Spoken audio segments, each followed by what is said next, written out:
और गुरु महाराज ने कहा कि तुम सब ने वादा किया है उस मालिक से कि तुम जो है उसका नाम स्मरण करोगे और उसका जो है सुमिरन करके जीते जी इस आत्मा को जो है नर 84 से छुड़ा करके उस मालिक से मिला दोगे। स्वामी जी महाराज ने कहा ये तुम सब ने वादा किया हुआ है। तो स्वामी जी महाराज ने कहा कि जो तुम्हारे प्रारब्ध में लिखा गया है वो सब कुछ तुमको मिलने वाला है। गुरु महाराज ने सत्संग में ये बताया कि बच्चा तुम्हारे प्रारब्ध में प्रतिदिन का भोग लिखा हुआ है। आज का भोग तुमको आज मिलेगा और कल का भोग कल मिलेगा, वो तुमसे कोई छीनने वाला नहीं है। जब तक तुम्हारी श्वासों की पूंजी शेष है, जब तक तुम्हारा जीवन है, तब तक अंतिम श्वास तक तुम्हारा हर भोग जो है निश्चित निर्धारित है, वो तुमसे कोई छीन नहीं सकता। स्वामी जी महाराज ने कहा कि तुम्हारा भोग निश्चित है। गुरु महाराज ने साथ में ये कहा कि बच्चा तुम्हारा भोग जो है तुमको प्रतिदिन मिलने वाला है, उसमें कोई कटौती और कमी होने वाली नहीं है, वो निश्चित है। तुमको क्या करना है, केवल हाथ पैर हिलाना है, यानी कर्म करना है। जिसके लिए गुरु महाराज ने क्या कहा कि दादा गुरु ने जब आदेश दिया कि भाई तुम जाकर के जो है बैठे मत रहना, जब साधना करोगे तो जाकर के बैठे मत रहना इस उम्मीद से कि कोई आकर के रोटी दे जाएगा। गुरु महाराज से दादा गुरु ने कहा कि जाकर के कर्म करना, 7 घरों में जाकर के रोटी लेकर के आना और रोज़ उसको भिगो करके खाना, और जिस घर एक बार गए हो उस घर दोबारा मत जाना, पूरे महीने के अंत में दोबारा उस घर पे जाना। यानी कर्म करना, बैठे रहना नहीं, बैठ करके रोटी नहीं खाना। बैठ के अगर रोटी खाओगे तो तुम्हारे ऊपर कर्म चढ़ जाएगा, और कर्म करके खाओगे तो कर्म उनका नहीं लगेगा। तो स्वामी जी महाराज ने कहा जो हाथ पैर तुम हिलाओगे तो ये तुम्हारा कर्म हो जाएगा, और तुमको जो भोग निश्चित है वो तुमको मिलने वाला है, उसमें कोई कटौती होने वाली नहीं है। लेकिन स्वामी जी महाराज ने कहा जो श्वासों की पूंजी तुमको हमको मिली हुई है गिनती की, इसमें हम जो है कम अधिक कर सकते हैं, कम या ज़्यादा उसको जो है कर सकते हैं। जिसके लिए स्वामी जी महाराज ने कहा कि बैठत 12, अभी आप बैठे हुए हो तो आज अभी इस समय पर इस वक्त में आपकी जो श्वासें चल रही है ये 12 उंगल चल रही है। तुम अपनी श्वासों को घटा और बढ़ा सकते हो। गुरु महाराज ने कहा कि जब तुम ध्यान भजन सुमिरन करोगे उस समय पर जब तुम्हारी जीवात्मा इन 9 द्वारों को खाली करके 10वें द्वार से बाहर निकल जाएगी, तो गुरु महाराज ने महात्माओं ने बताया कि इंगला, पिंगला और सुषुम्ना जो तुम्हारी नाड़ी है, इन तीनों नाड़ियों में से एक जो सरस्वती, जिसको गंगा जमुना सरस्वती भी कहते हैं, सुषुम्ना नाड़ी तुम्हारी चलती है, ये दोनों नाड़ियाँ बंद हो जाती है। यानी श्वास की गति जो है बिल्कुल धीमी हो जाती है, और जब धीमी हो जाती है श्वास की गति तो तुम्हारी आयु उम्र जो है बढ़ जाती है। यानी ये तुम्हारे हमारे हाथ में है कि तुम हमारी आपकी ज़िंदगी जीवन को बढ़ा घटा सकते हैं। गुरु महाराज ने कहा जितना ज़्यादा सोओगे तुम्हारी उम्र जो है कम होती चली जाएगी, क्योंकि उसमें जो हम श्वासें लेते हैं, घराटे लेते हैं ज़ोर ज़ोर से, तो उसमें ज़्यादा तेज़ी से श्वासें निकलती है। इसलिए देखो प्रेमियों, महात्माओं ने जो है, आप देखते हो कुंभ के मेले में कभी गए हो तो सुने होंगे, कुंभ के मेले में कभी जाओ तो मालूम करना, कोई महात्माओं की 200 साल की उम्र, किसी की 300 साल की उम्र, कोई 400 साल, कोई 700 साल, ऐसे हमारे देश में महात्मा हो चुके हैं। देवरा बाबा आपने नाम सुना होगा, तो 600 से 700 साल तक वो जिए। अभी 1990 या 92 के दरमियान में ही वो अपना शरीर छोड़ करके गए। अंग्रेज़ों के समय में भी थे, बहुत मतलब वो आयु उन्होंने जो है यहाँ पर गुजारी। तो स्वामी जी महाराज ने कहा ये जो है तुम्हारे हाथ में है कि तुम अपनी श्वासों को घटा बढ़ा सकते हो। तो स्वामी जी महाराज ने कहा कि श्वासों की पूंजी तुमको गिनती की मिली है, और इन्हीं श्वासों की पूंजी के भीतर तुमको अपना काम कर लेना है। गुरु महाराज ने कहा कौन सा काम कर लेना है कि काम अपना करो भाई, पराए काम नहीं फंसना, धाम अपने चलो भाई, पराए देश नहीं रहना। स्वामी जी महाराज ने ये काम हमको आपको सौंपा है, और उसके लिए हमको आपको जो है नाम की बख्शिश दी। गुरु महाराज ने कहा कि इसको कोई जानता नहीं है, जो जानता है उसके पास तुम पहुंच नहीं सकते हो, ये आगे चल कर के मिलने वाली नहीं है, इसको नहीं भी लेना चाहो तो भी इसको ले लो। तो हमने आपने नामदान लिया, कई प्रेमियों ने नामदान लिया। हमने आपने पहले पूर्व में सुना होगा, पूर्व में कुछ कहानियाँ हैं जो स्वामी जी महाराज ने बताया है, उन कहानियों से हमको कुछ सीख लेनी है। आज भी हमारे सत्संगी प्रेमी हैं, वो है कुछ कर्मकांड में फंसे हुए हैं, तो उसके लिए स्वामी जी महाराज सत्संग में ये बताते थे, आपने सुना होगा, और किताब भी आपके हाथ में आई होगी। वो किताब कौन सी थी? लोमस ऋषि और ब्रह्मा जी का संवाद। तो उसमें स्वामी जी महाराज सत्संग में क्या बता रहे हैं प्रेमियों, इस बात को बड़े गौर से आप सुनिएगा। स्वामी जी महाराज ये कह रहे हैं कि लोमस ऋषि जो है ब्रह्मा जी के मानस पुत्र है। मानस यानी मन से जो उत्पन्न होते हैं उसको मानस कहते हैं। ब्रह्मा जी और लोमस ऋषि संवाद ये अन्य जगह आपको कहीं नहीं मिलेगा, ये संत मत में मिलेगा। स्वामी जी महाराज ने उसको बताया, उस भेद को खोला। गुरु महाराज ने कहा कि ब्रह्मा जी से लोमस ऋषि पूछ रहे, यानी अपने ही पिता से, कि है पिताजी मेरी मुक्ति कैसे होगी। मुक्ति यानी कि मैं जीते जी अपने इस मनुष्य शरीर से अपनी जीवात्मा को बाहर कैसे निकाल पाऊंगा और जन्म मरण के चक्कर से, नरक और 84 की पीड़ा से सदा के लिए अमर लोक और अमर पथ में कैसे जा पाऊंगा। उसके लिए है पिताजी मुझे मार्ग दीजिए, मुझे रास्ता दीजिए। अब देखिए ये घटना बताने से पहले थोड़ा पीछे आ जाइए। एक समय की बात है, स्वामी जी महाराज सत्संग में बता रहे कि बच्चा एक समय अर्जुन और भगवान कृष्ण जो है कहीं जा रहे थे रास्ते से। अब भगवान कृष्ण अर्जुन को ये कह रहे हैं कि है सखा, ये जो ज़मीन पर कीड़ा रेंग रहा है, क्या तुम जानते हो ये इससे पहले कहाँ पर था। अर्जुन से पूछ रहे कौन, कृष्ण भगवान। अर्जुन कहते हैं कि भगवान मैं तो मेरे ही जीवन का नहीं जानता, पिछले जन्म में कहा था तो इसका कहाँ जानूंगा। ये तो आप ही दया दृष्टि करके और कृपा करके हमको बता दीजिए, मार्गदर्शन कीजिए। तो कृष्ण भगवान जो है अर्जुन को बताते हैं, बड़े ध्यान से आप इसको सुनिएगा, हम आप कहाँ कहाँ फंसे हुए हैं इस बात को आपको समझ में आ जाएगा। कृष्ण भगवान क्या थे, योगी थे, योगेश्वर पद से आए हुए थे, यानी दूसरे पद से भी ऊपर। भगवान राम पहले लोक से आए हुए थे और कृष्ण भगवान दूसरे पद से भी ऊपर आए हुए थे, योगेश्वर उनकी पद बताते हैं। तो स्वामी जी महाराज कह रहे हैं कि भगवान कृष्ण अर्जुन से कह रहे हैं कि है अर्जुन, ये जो कीड़ा आज ज़मीन पर रेंग रहा है, ये एक समय पर ये ब्रह्म पद तक प्राप्त हो चुका था। कौन से पद तक, ब्रह्म पद। ये ब्रह्मा जी पद नहीं, ये ब्रह्मा विष्णु महादेव ये तो अलग है, ये ईश्वर लोक के अधीन आते हैं, ये उनके पुत्र हैं तीनों, ब्रह्मा विष्णु महादेव। बाबा जी किस ब्रह्म की बात कर रहे हैं, जो आपको दूसरा नाम दिया गया है, दूसरा नाम, उस ब्रह्म की बात कर रहे हैं। बाबा जी कह रहे हैं कि कृष्ण भगवान ये बता रहे हैं अर्जुन को कि है अर्जुन, ये कर्मों का काल का जो चक्र है, इस काल के चक्र में सब पीसे जा रहे हैं। कौन कौन पीसा जा रहा है, जो एक समय ब्रह्म पद तक प्राप्त हो चुका था, ब्रह्म लोक तक चला गया था, वो दूसरे पल में देखो आज आकर के कीड़ा बना हुआ है और ज़मीन में रेंग रहा है। हे अर्जुन, ये दुर्दशा जीवों की हो रही है। विचार करो, आज रामनवमी है ना, रामनवमी हम आप मना रहे हैं, तो इस पर आप विचार करना गहराई से। तो स्वामी जी महाराज ने हमको कौन सा भेद बताया, जो सतयुग त्रेता द्वापर इन तीनों युग में ये भेद नहीं खुला था। गुरु महाराज ने कहा इस भेद को गुप्त रखा गया था, इसको छुपाया गया था, इसको प्रकट नहीं किया गया। बाबा जी ने कहा कि संत तो उस समय पर भी मौजूद थे, लेकिन वो गुप्त संत थे। गुप्त संत का मतलब ये होता है कि वो सृष्टि की जो है संभाल करते रहते हैं, लेकिन वो भेद, मालिक का भेद नहीं खोलते और सतलोक की बात नहीं बताते, जीवों को नामदान और सत्संग नहीं देते। गुरु महाराज ने कहा वो महात्मा संत धरती पर सदैव रहते हैं और वह जो है अपना कार्य करते रहते हैं और यहाँ का जो संदेश है वहाँ पहुँचाते रहते हैं। यानी इन तीनों कालों में, तीनों युगों में, सतयुग त्रेता और द्वापर में ये भेद नहीं खुला था जो भेद आपको सुनने को मिला, इसीलिए आप भाग्यशाली हो। बाबा जी कह रहे हैं कि एक समय का ब्रह्म पद यानी ब्रह्मलोक। बाबा जी अभी हमको सत्संग में क्या बताते हैं कि बच्चा जब तुम ध्यान भजन सुमिरन करोगे, जब पहले लोक में जाओगे तो तुम ईश्वर का रूप हो जाओगे, यानी जो शक्ति है ईश्वर के भीतर वही शक्ति तुम्हारे अंदर आ जाएगी। बाबा जी ने कहा कि तुम अगर ईश्वर लोक तक पहुंच जाओगे तो ईश्वर की जो शक्ति है वो तुम्हारे अंदर आ जाएगी, यानी वहाँ पहुँचने के बाद वो सामर्थ्य और वो शक्ति तुम्हारे अंदर आ जाएगी कि तुम भी सृष्टि की रचना कर सकते हो, 3 लोक 14 भुवन जैसे निर्माण कर सकते हो।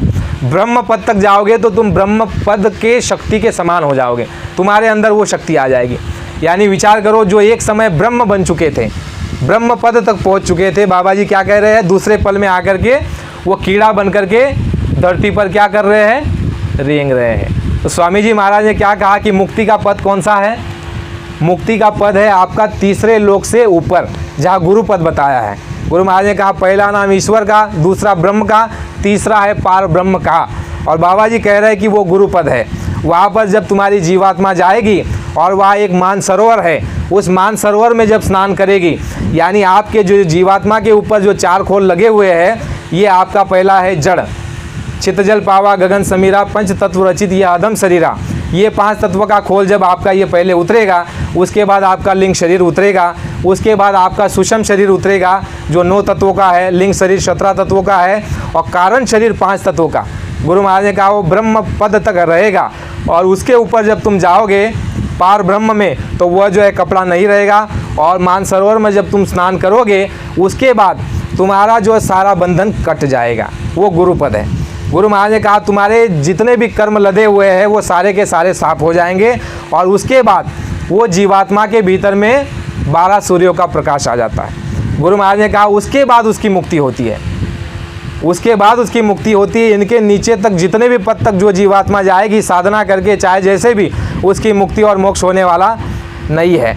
तीसरे पद के आगे वो पद है जिसके लिए महात्माओं ने बताया है कि तीसरे लोक से ऊपर है, यानी तीसरा लोक ये नहीं है, ये आपका सप्त पाताल, मृत्युलोक और स्वर्गलोक, ये तीसरा लोक नहीं बताया।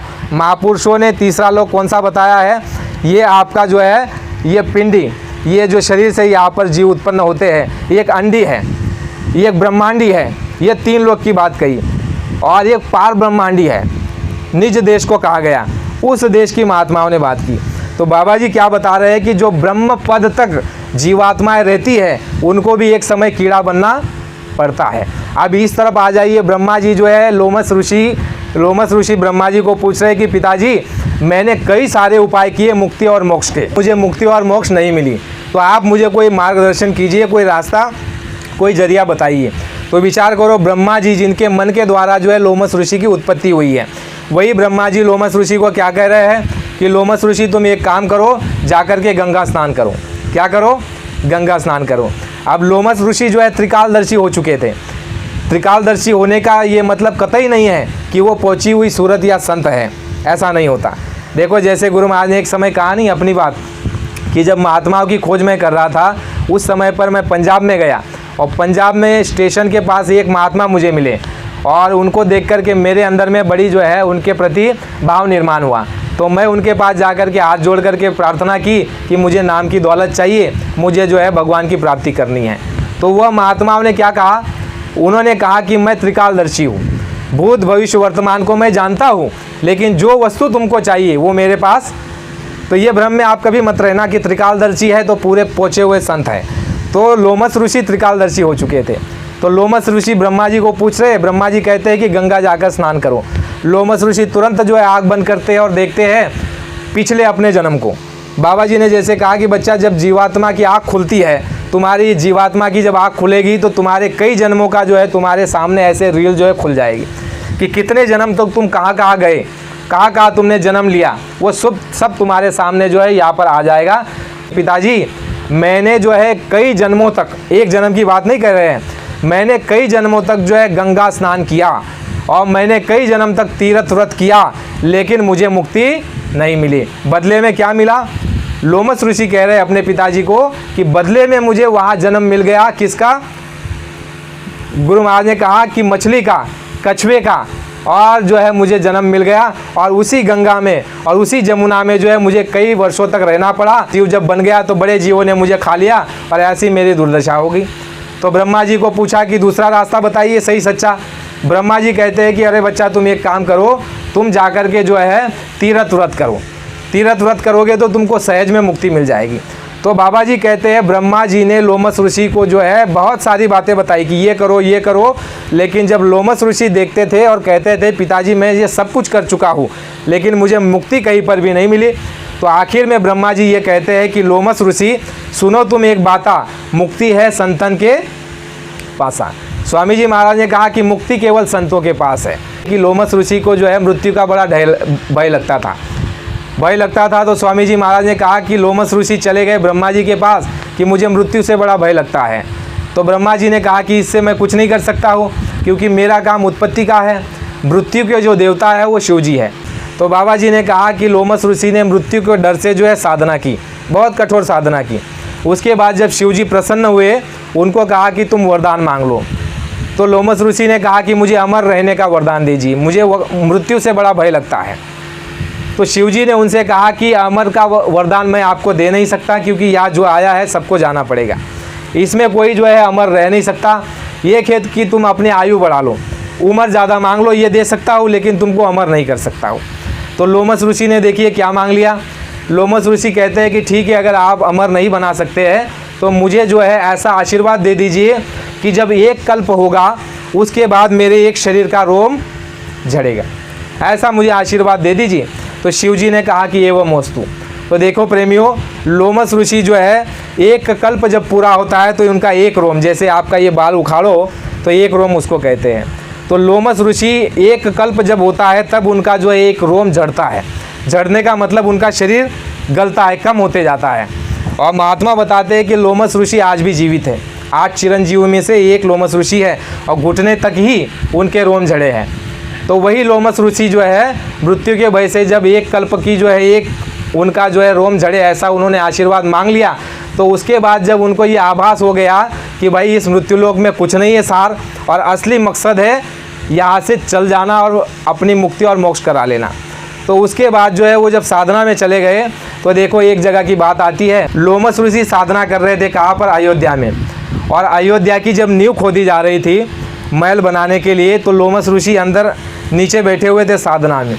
तो नींव जब खोदी जा रही थी तो नीचे जा कर के देखा तो महात्मा बैठे हुए हैं और लोमस ऋषि की साधना टूटी। और लोमस ऋषि ने पूछा कि तुम कौन हो? तो उन लोगों ने कहा कि हम जो है भगवान राम के जो है यहाँ पर मजदूर है और हम यहाँ पर नींव खोद रहे हैं महल के लिए।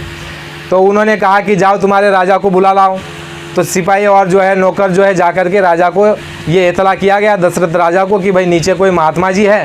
तो दशरथ राजा और भगवान राम ये सारे के सारे गए नीचे उनसे मिलने के लिए, दर्शन करने के लिए। तो जब दर्शन करने के लिए गए तो भगवान राम ने और राजा दशरथ ने उनसे पूछा कि महात्मा आपका परिचय दीजिए। तो महात्मा क्या कहते हैं लोमस ऋषि कि मैं लोमस ऋषि हूँ और मैं कई समय से यहाँ पर साधना कर रहा हूँ। तो भगवान राम ने जो है उनको एक अंगूठी दी, अंगूठी विटी दी और कहा कि मैं महात्मा जी आपको एक भेंट देना चाहता हूँ। तो लोमस ऋषि ने कहा कि मैं इसका क्या करूँ? उस कमंडल में डाल दीजिए। तो भगवान राम ने उस कमंडल में डालने के लिए जब आगे बढ़े तो कबीरदास जी बताते हैं, दृष्टांत आता है, वो कहते हैं कि वहाँ पर जो है 88 ऐसी विटियाँ पड़ी हुई थी, 88 की 89। तो भगवान राम ने पूछा कि महात्मम ये विटिया जो है ये किसकी है? तो ध्यान से सुनिए, गुरु महाराज कह रहे हैं कि वो कह रहे हैं लोमस ऋषि कि राजन राम ये विटी जो है 88 राम तुम्हारे आने से पहले आकर के चले गए। विचार करो प्रेमियों, कितनी गहरी बातें महात्मा बता रहे हैं। ये सत्संग में बातें आई है सारी की सारी, जो आपको बताया कि आप परम सौभाग्यशाली हो। वहाँ पर बताया जा रहा है, लोमस ऋषि कह रहे हैं कि राम तुम्हारे आने से पहले 88 राम आकर के चले गए और ये सारी विटी उनकी है। तब भगवान राम आश्चर्य में आ गए कि मेरे से पहले भी राम आकर के चले गए। तब उन्होंने वो विटी वहाँ पर डाली। तो संतों महात्माओं ने क्या कहा कि वहाँ चलो, वहाँ अनंत राम है और अनंत कृष्ण है। गुरु महाराज ने कहा वहाँ अनंत राम और अनंत कृष्ण है। स्वामी जी महाराज ने कहा कि जब तक तुम सच्चे महात्माओं से नाम का भेद नहीं ले लेते तब तक तुम्हारा छुटकारा होने वाला नहीं है। गुरु महाराज ने कहा जो 184 में है उनकी जो बेड़ी है वो लोहे की बेड़ी है और जो देवता है उनकी बेड़ी सोने की बेड़ी है। गुरु महाराज ने कहा एक समय के देवता वह नीचे आकर के मृत्युलोक में उनको दोबारा से नरक और 84 का रास्ता अपनाना पड़ेगा, क्योंकि बाबा जी ने कहा कि ये रचना ही ऐसी है। इसमें अगर कोई आज देवता बना हुआ है तो बाबा जी ने कहा कि 2 लाख साल 4 लाख साल बाद जब उसके पुण्य क्षीण हो जाएंगे तो पुनः मृत्यु लोके, यानी पुण्य क्षीणे पुनः मृत्यु लोके। महाराज ने कहा पुण्य क्षीणे पुनः मृत्यु लोके। और जब मृत्युलोक में वो जीवात्मा आएगी जो एक समय देवता थी, तो गुरु महाराज ने कहा कि उनको जो है बड़े घराने में जन्म दिया जाएगा और वहाँ पर अनल घर से तरीके से कमाए हुए पैसे को जब वो भोगेंगे तो उनकी बुद्धि हो जाएगी खराब, और बुद्धि खराब हो जाएंगे तो कर्म खराब हो जाएंगे, और जब कर्म निचले स्तर पर चले जाएंगे तो उनका रास्ता नरक और 84 का बन जाएगा। तो स्वामी जी महाराज ने इसलिए महात्माओं ने क्या कहा कि पुण्य करो। पुण्य कब तक करो? पुण्य की आवश्यकता कब तक है? देखो बारीकी से समझो। गुरु महाराज ने कहा भूखे को रोटी और प्यासे को पानी पिला दोगे तो इससे तुमको मनुष्य शरीर मिल जाएगा। भूखे को रोटी और प्यासे को पानी मिला दोगे तो उससे तुमको महात्मा मिल जाएंगे। यानी जो तुमने रोटी खिलाई पानी पिलाया ये क्या हो गया? आपका पुण्य हो गया। पुण्य हो गया प्रेमियों। पुण्य की आवश्यकता आपको तब तक है जब तक महात्मा नहीं मिलते। गुरु महाराज ने कहा जब तक महात्मा नहीं मिलते तब तक पुण्य करो। देखो प्रेमियों, बाहरी लोगों को ये भी गुरु महाराज ने कहा है कि जब तक तुमको सच्चे महात्मा न मिले भूखे को रोटी प्यासे को पानी पिला दो। जो पूजा पाठ करते हो उसको करो, तुम्हारी पूजा पाठ जो करते हो उसको करो। मंदिर में जाओ, घंटा बजाओ, अगरबत्ती लगाओ, पूजा करो, पाठ करो, उपवास करो, सब कुछ करो जब तक महात्मा नहीं मिल जाते। और महात्मा मिलने के बाद जो वो बताए उसको करो। लिखा गया है कि पुण्य के पुंज के बिना महात्मा आपको नहीं मिलेंगे, पुण्य पुंज बिन मिले ना संता। तो है प्रेमियों, हमारा आपका परम सौभाग्य कि हमको आपको गुरु महाराज मिल गए। जैसे भी मिले, महात्मा की दया हुई हो, आपके पुण्य हुए हो, या हमने पिछले जन्मों में संतों महात्माओं से नामदान लेकर के रखा हो। देखो प्रेमियों, स्वामी जी महाराज ने 2 बातें बताई। एक बात क्या बताई थी कि बच्चा कबीरदास जी का जीव आज भी संगत में पड़ा हुआ है। दूसरी बात बताई थी गुरु महाराज ने, दूसरी बात बड़े ध्यान से सुनी, आपकी संगत के लिए बड़े गौर करने वाली है।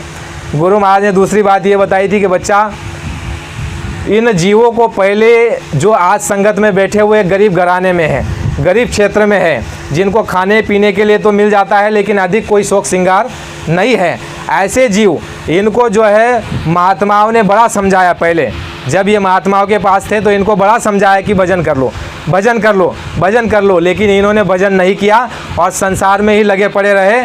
तो देखो इस बार मालिक की ऐसी दया हो गई कि जो बड़े घराने में थे, सेठ साहूकार थे, राजा महाराजा थे, उनको ऐसे गरीब घराने में जन्म दे दिया है जिनको खाने पीने के लिए तो है लेकिन अधिक शौक श्रृंगार। तो देखो आपकी कहते हैं ना कि भाई हमारी आदिवासी संगत है, खाने पीने के लिए है, बरकत है, लेकिन अधिक शौक श्रृंगार नहीं है। तो प्रेमियों, गुरु महाराज ने कहा मैं जैसे भी तुमसे भजन करा लूँगा। तो स्वामी जी महाराज का असली लक्ष्य क्या है? भजन कराना। गुरु महाराज ने हमको आपको भजन का रास्ता दिया और ये कहा कि बच्चा तुम जो भी काम करते हो बहुत सरल से सरल। गुरु महाराज ने जब नामदान दिया उस समय पर गुरु महाराज ये कहते बच्चा, कोई किसी प्रकार का ज़्यादा कोई बंधन नहीं है, लेकिन एक बंधन है। कौन सा बंधन है? कि 24 घंटे में तुमको 2 घंटा देना है। क्या कहते बच्चा, तुमको वैसे तो कोई बंधन नहीं है, लेकिन ये बंधन है कि 24 घंटे में तुमको अपनी जीवात्मा के लिए सच्चा भजन करो, 2 घंटा मुझे देना है। ये बंधन है। वैसे तो कोई बंधन नहीं है, अच्छे से अच्छे मकान में रहो, अच्छे से अच्छे कपड़े पहनो, लेकिन ये बंधन है कि मांसाहार कभी मत करना, शराब जैसी वस्तु को कभी अपने जुबान पर मत लगाना, ये तो बंधन है। गुरु महाराज ने कहा कि तुम अगर बीड़ी पीते हो तो पी लो, तम्बाकू खाते हो तो खा लो, लेकिन बच्चा मैंने तो कभी बीड़ी और सिगरेट नहीं पिया, तम्बाकू नहीं खाया। बात को बड़े गहराई से समझो। गुरु महाराज क्या कह रहे हैं कि अगर तुम तम्बाकू और बीड़ी पीते हो, तम्बाकू खाते हो तो खाओ, लेकिन जो नए बच्चे हैं वो कभी मत खाना, और मैंने तो कभी खाया नहीं। यानी देखो कितनी सादगी से आपको बताया जा रहा है। ये कह रहे हैं कि ये तो कोई बंधन और नहीं है, ये बंधन है कि तुमको अपने जीवात्मा के लिए साधन भजन दिन में 2 समय अपने जीवात्मा के लिए सच्चा भजन करना है और वो मुझे देना है। ये बंधन है, और कोई बंधन नहीं है। अच्छे से अच्छे मकान में रहो, अच्छे कपड़े पहनो, अच्छा भोजन करो, ये कोई बंधन नहीं है, लेकिन अशुद्ध आहार का कभी भी सेवन मत करना। गुरु महाराज ने कहा अशुद्ध आहार का जब तुम सेवन करोगे तो तुम्हारी बुद्धि हो जाएगी पशुओं की बुद्धि हो जाएगी, और पशुओं की बुद्धि होने के बाद तुमको जितना भी समझाया जाएगा तुम्हारे समझ में कुछ भी आने वाला नहीं है। बाबा जी ने कहा कि जो मनुष्य शरीर में श्रेष्ठतम अगर कोई वस्तु है तो वो कौन सी है? वो बुद्धि है। हम आप जो बैठ कर के सुन रहे हैं, जो विचार कर पा रहे हैं, जो चल पा रहे हैं, या फिर जो बोल भी पा रहे हैं, उसमें से कुछ हिस्सा बुद्धि का जरूर है। तो स्वामी जी महाराज ने कहा कि तुम्हारी बुद्धि, मानव की बुद्धि श्रेष्ठ बुद्धि है, और इस श्रेष्ठ बुद्धि को बरकरार रखने के लिए तुम्हारा भोजन सात्विक भोजन होना चाहिए। सात्विक भोजन, कभी भी मांसाहार मत करना। महात्माओं ने हमको जो है ये जानकारी कराई। गुरु महाराज ने सत्संग में ये कहा बच्चा, मैंने वो समय देखा कि जब दुकान में जो है कोई चप्पल खड़ाऊ पहन करके नहीं जा सकता था। खड़ाऊ यानी जो आपने खड़ाऊ रखी होगी चरण पादुका, अगर कोई महात्मा भी खड़ाऊ पहन करके अगर दुकान में चले जाए तो उनको मना कर दिया जाता था कि साहब आप जो है ये खड़ाऊ बाहर रख दीजिए। क्योंकि देखिए चप्पल जो है, जूता है या खड़ाऊ है, कहीं भी वो हम चलते हैं तो बीच में जो है छुआछूत, यानी कहीं अंडा होगा, कहीं मछली कटी होगी, कहीं जानवर कटा होगा, तो वो वहाँ पर लगा हुआ है। तो खाने के लिए बड़ा परहेज किया जाता था, यानी जो खाने की वस्तु है उससे वो दूर रखा जाता था ऐसा। तो स्वामी जी महाराज ने कहा कि मैंने वो समय देखा कि इतनी छुआछूत थी। छुआछूत कौन सी? जाति पाति की नहीं थी, ये भोजन की छुआछूत थी। गुरु महाराज ने कहा कि मैंने वो समय देखा कि दुकानों में, होटलों में कोई चप्पल खड़ाऊ पहन करके नहीं जा सकता था। मैंने वो समय देखा कि जब हमारे गांव में अगर कोई मुर्गी भी कट गई तो हमको नहलाया जाता था। गुरु महाराज ने ये कहा कि एक समय एक दफ़ा हमारे गांव में किसी ने मुर्गी काट डाली, तो हमारे पिताजी ने जो है हमको तुरंत भागे भागे आए और उठा करके हमको जो है घर ले गए और हमको नहलाया। स्वामी जी महाराज ने कहा यानी कि हवा भी नहीं लगने दिया जाता था। और गुरु महाराज ने कहा मैंने वो समय देखा बच्चा जब कि बाबा जी ने कहा कि लोग प्याज और लहसुन खाने के लिए भी परहेज करते थे, क्योंकि हमारे भारतीय संस्कृति, सनातन संस्कृति के ये लोग धार्मिक थे और ये मानते थे कि प्याज और लहसुन जो है ये तामसिक भोजन है। कौन सा भोजन है?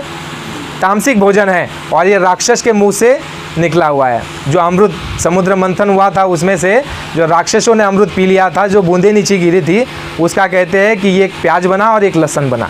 यानी उसमें जो गुण है वो राक्षसी गुण है। वो खाने के बाद वो हमारी जो प्रवृत्ति है वो तामसिक हो जाती। इसीलिए महात्माओं ने और हमारे पूर्वजों ने, हमारे जो ऋषि मुनियों ने इससे परहेज किया, प्याज और लहसुन से। यानी खाने का इतना परहेज किया जाता था, क्योंकि खाने पर जो है बड़ा गुरु महाराज ने कहा हुआ है। एक ही बात आप समझिए खाने का कितना असर होता है। सत्संग में बात आई है, गुरु महाराज ने कहा कि जब ये आपके भीष्म पितामह जब बाणों की सैया पर लेटे हुए थे तो सबको ज्ञान दे रहे थे, तो कृष्ण भगवान ने इनको भी कहा कि आप भी जाकर के द्रौपदी ज्ञान ले लीजिए। तो द्रौपदी जब गई, भीष्म पितामह जी जो है उनको भी ज्ञान देने लग गए। द्रौपदी ने कहा कि आप उस समय पर कहाँ गए थे, जिस समय पर भरी सभा में मुझे निर्वस्त्र किया जा रहा था, उस समय आपका ये ज्ञान कहाँ गया था। तो भीष्म पिता जैसा धुरंधर व्यक्ति वो अपने मुख से वो कह रहा है कि बेटी उस समय पर मैंने जो है पापियों का अन्न खाया था, इसीलिए मेरी बुद्धि पाप की हो गई थी। ऐ प्रेमियों, इतना बड़ा असर है। पापियों का भोजन कर लिया था, मांसाहार नहीं किया था। विचार करो, वो कह रहे पापियों का भोजन, जिसके लिए बाबा जी ने क्या कहा कि अगर चोर का घर का भोजन कर लोगे तो तुम्हारी बुद्धि चोर की हो जाएगी। तो विचार करो, जो मांसाहार है उसका अगर भोजन कर लिया तो बाबा जी ने कहा जानवर की बुद्धि तुम्हारे अंदर आ जाए। अपने जीवन में सात्विक भोजन करना। भोजन कैसा होना चाहिए?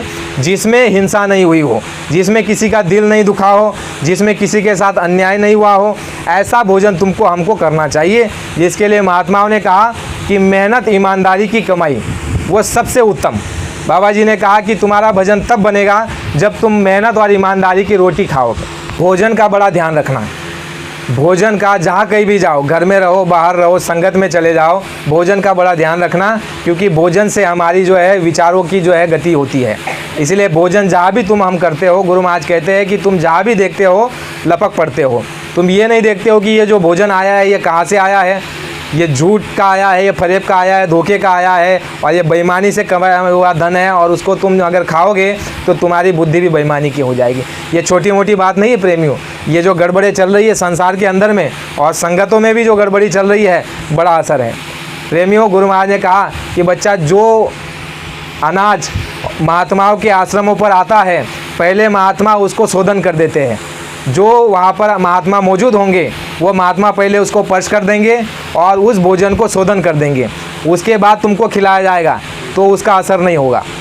लेकिन अगर वो भोजन सीधा आ जाए और तुम खा लो तो वो सीधा असर तुम्हारे ऊपर आएगा, तुम्हारी बुद्धि खराब हो जाएगी। साधना करते हैं और जो सत्संगी है उनको भी ये बात हमेशा ध्यान रखना कि कभी भी जो है ये आप देखते हो भैरव का, देवी का, देवता का, या कोई जो काल मत में जो पूजा पाठ होता है उसमें जो प्रसाद बनता है, ऐसे प्रसाद को जो है साधक नहीं खाते हैं। उसको ले लिया जाता है, उसको ले लो, प्रेम से स्वीकार कर लो। कोई अगर देने आया, कोई 5 साल के नीचे के बच्चे को खिला दो, पेड़ के नीचे रख दो, पशुओं को, जानवरों को खिला दो, उसका सम्मान करना, कभी निरादर मत करना। लेकिन प्रेमियों, साधकों को वो नहीं खाना चाहिए, क्योंकि उसके ऊपर असर आ जाएगा, कर्मों का बोझ आ जाएगा, तुम्हारी हमारी साधना में रुकावट हो जाएगी। तो प्रेमियों, खाने पीने का बड़ा ध्यान रखना। और हमारे आपके लिए जो स्वामी जी महाराज ने साधना बताई है, ये सरल से सरल स्वामी जी महाराज ने साधना बताई है।